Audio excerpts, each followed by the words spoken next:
সৈয়দা রেজওয়ানা হাসান হলেন একজন বাংলাদেশি আইনজীবী ও পরিবেশবিদ। তিনি বর্তমান অন্তর্বর্তীকালীন সরকারের একজন উপদেষ্টা। তিনি বাংলাদেশ পরিবেশ আইনবিদ সমিতির প্রধান নির্বাহী। একজন পরিবেশবিদ হিসেবে তার কাজ বাংলাদেশের জাহাজ ভাঙা শিল্পের জন্য প্রবিধানের উপর দৃষ্টি নিবন্ধন করা। 2009 সালে এই কাজের জন্য তিনি বাংলাদেশ সরকারের কাছ থেকে বন ও পরিবেশ মন্ত্রণালয়ের পরিবেশ পুরস্কার পান এবং প্রথম বাংলাদেশি হিসেবে গোল্ডম্যান পরিবেশ পুরস্কারে ভূষিত হন। 2009 সালে তিনি টাইম সাময়িকীর হিরোজ অব এনভায়রনমেন্ট খেতাব লাভ করেন। 2012 সালে তিনি ফিলিপাইন ভিত্তিক রামন ম্যাগসেসে পুরস্কারে ভূষিত হন।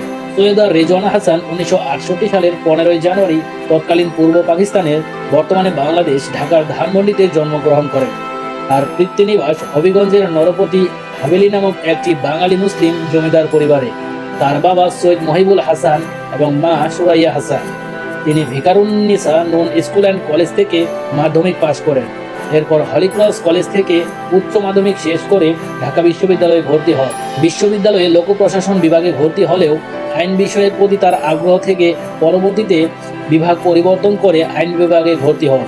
তিনি ঢাকা বিশ্ববিদ্যালয় থেকে আইন বিষয়ে স্নাতক এবং 1993 সালে স্নাতকোত্তর ডিগ্রি অর্জন করেন। 1993 সালে LLM সম্পন্ন করার পর বাংলাদেশের বাইরে বেশ কয়েকটি ফেলোশিপ কোর্স সম্পন্ন করেছেন। 2007 সালে তিনি যুক্তরাষ্ট্র থেকে আইজেনহাওয়ার ফেলোশিপ লাভ করেন। শিক্ষাজীবন শেষে 1993 সালের জুলাইয়ে তিনি বাংলাদেশ পরিবেশ আইনজীবী সমিতিতে যোগ দেন।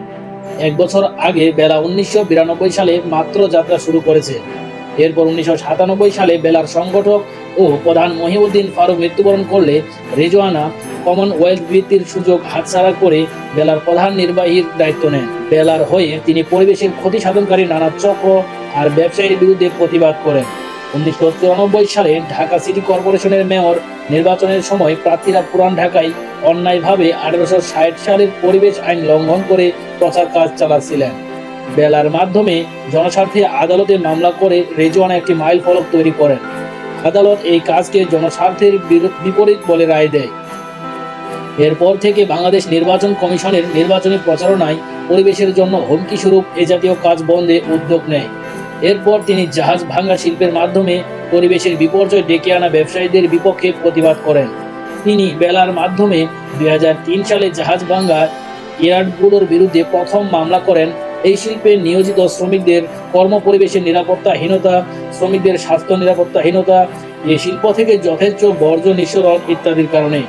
এরপর শ্রমিকদের অধিকার আদায়, বিষাক্ত পণ্যবাহী জাহাজ বাংলাদেশে প্রবেশ বন্ধ করেছেন। আরও 3টি মামলা দায়ের করেন। 2003 সালে মার্চে আদালতের রায়ে পরিবেশগত ছাড়পত্র ছাড়া জাহাজ ভাঙার ব্যাপারে নিষেধাজ্ঞা জারি করা হয়। এছাড়াও জলাশয় ভরাট করে আবাসন তৈরি, পলিথিনের যথেচ্ছ ব্যবহার, পাহাড় কাটা, বন ধ্বংস, চিংড়ির ঘের, সেন্ট মার্টিন দ্বীপ সহ অবৈধ স্থাপনা নির্মাণ ইত্যাদি নানা ক্ষেত্রে যেখানেই পরিবেশের ক্ষতি সাধন হচ্ছে বা হওয়ার সম্ভাবনা রয়েছে সেখানেই তিনি এবং তার নেতৃত্বে বেলা পরিবেশ রক্ষায় আইনিভাবে এগিয়ে এসেছে। তিনি বেলার প্রধান নির্বাহী ছাড়াও ফেডারেশন অফ এনজিওস ইন বাংলাদেশের সভাপতি সহ এবং এনজিও আরডিআরএস-এর সভাপতি। এছাড়াও তিনি নিজেরা করি সংগঠন ও association of land reforms and ডেভেলপমেন্টের একজন সদস্য। বেসরকারি এসব কাজ ছাড়াও তিনি সরকার কর্তৃক গঠিত বিভিন্ন কমিটির সদস্য। এছাড়াও তিনি আন্তর্জাতিকভাবে ফ্রেন্ডস অফ আর্থ ইন্টারন্যাশনালের নির্বাহী সদস্য, এনভায়রনমেন্টাল অ্যালায়েন্স ওয়ার্ল্ড ওয়াইড এবং environmental commission of the ICUN এর সদস্য। এছাড়াও তিনি দিক নির্দেশক হিসেবে কাজ করেছেন।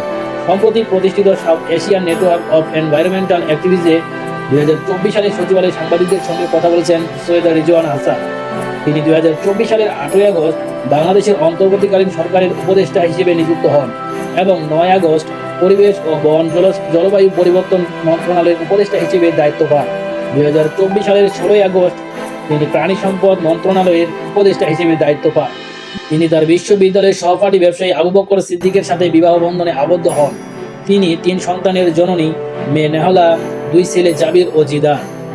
রেজওয়ানার উদ্যোগে বেলা থেকে প্রকাশিত বেশ কিছু পরিবেশ রক্ষা ও সংশ্লিষ্ট সকল পক্ষের ভূমিকা সংক্রান্ত প্রকাশনা, এছাড়াও তার ব্যক্তিগত প্রকাশনার মধ্যে রয়েছে laws regulating environment in Bangladesh, এবং judicial decisions of environmental in South Asia. 2003 সালে রেজওয়ানার পরিচালিত সংগঠন বেলা জাতিসংঘের পরিবেশ কর্মসূচি কর্তৃক গ্লোবাল 500 রোল অব অনার পুরস্কারে ভূষিত হন।